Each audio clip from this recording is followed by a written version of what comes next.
সদানন্দবাবু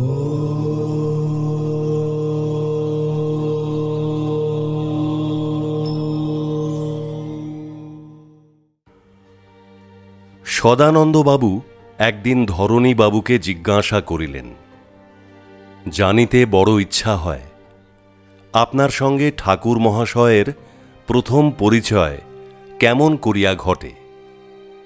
ধরণীবাবু উত্তরে বলিয়াছিলেন, দারিদ্র আমার নিত্য সঙ্গী ছিল।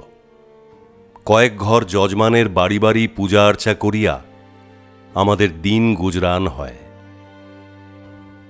বেশ কয়েক বৎসর আগের কথা। কয়েকদিন ধরিয়া আমি খুবই অসুস্থ ছিলাম। এক কোজাগরী পূর্ণিমার দিন। আমার মা তখন জীবিত ছিলেন। পরিবারের সকলেই প্রায় অভুক্ত। পূর্ণিমায় লক্ষ্মী পূজার আমন্ত্রণ ছিল। যজমানের বাড়িতে পূজা। দুর্বল অসুস্থ শরীরে কি করিয়া কি হইবে ভাবিতেছিলাম। হঠাৎ আমাদের গৃহে শ্রী শ্রী ঠাকুরের আগমন।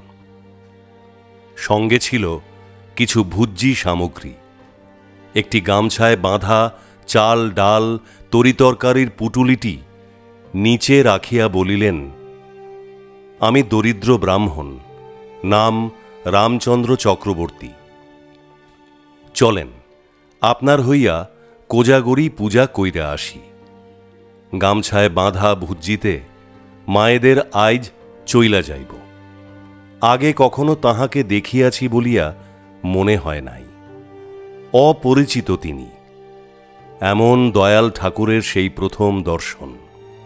সেই হইতেই তিনি মাঝে মাঝে যজমানের বাড়ি বাড়ি পূজা করিয়া প্রাপ্ত দক্ষিণা এবং ভুজ্যি সামগ্রী আমার বাড়িতে রাখিয়া যাইতেন।